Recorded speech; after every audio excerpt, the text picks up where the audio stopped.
this tutorial, we're going to be looking at ways of safely storing food. And by this we mean specifically in terms of reducing the chance of food bacteria growing at alarming rates. There's a range of strategies we can use to safely store food, and we're going to discuss some of them now.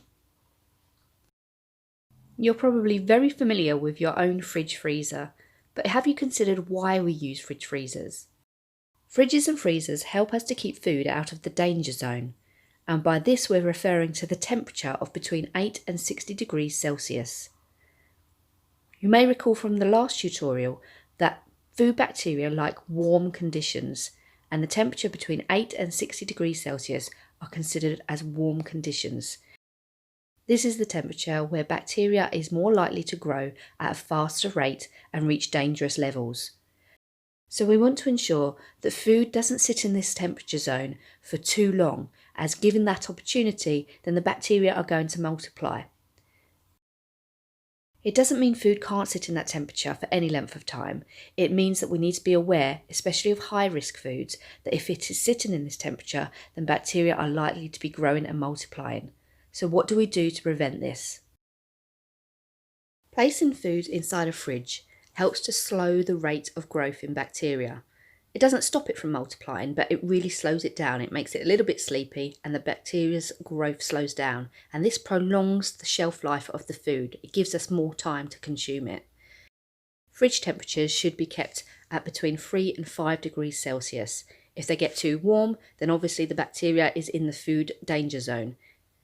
A freezer can extend the shelf life of food even further. The extremely cold conditions really slows down the growth of bacteria.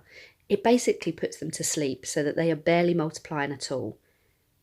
It doesn't mean that food doesn't ever expire, and not all food is suitable for freezing. A freezer's temperature should be no warmer than -18 degrees Celsius. When storing food, it's good practice to ensure that food is well sealed in containers, especially when freezing. Ideally, these containers should be labelled with what is actually inside the container and a best before or use by date. When we purchase foods, a best before or use by date needs to be printed on them. This is by law. This indicates when this food needs to be consumed by, as beyond this time the food could be unsafe. It's important to know the difference between a best before or a use by date. Best before means just that. It's best to eat that food before that time, but it isn't necessarily going to make you unwell if you eat it after that time, if it's a short period of time after. A use by date, however, should always be followed. This is a good indicator that the food is high risk and unsafe to eat beyond this point. Food shouldn't be randomly placed inside the fridge. Raw meat, for example, should be placed on the lowest shelf to prevent raw meat juices spilling over and contaminating other foods. If a fridge has one, salads and vegetables should be kept within the salad drawer, which is normally tucked away at the bottom of the fridge. So to recap, frozen foods, or those suitable for freezing, should be kept within the freezer compartment. General chilled foods should be kept towards the top of the fridge, raw meat on the lowest shelf, and salad and vegetable items in the salad drawer at the bottom of the fridge.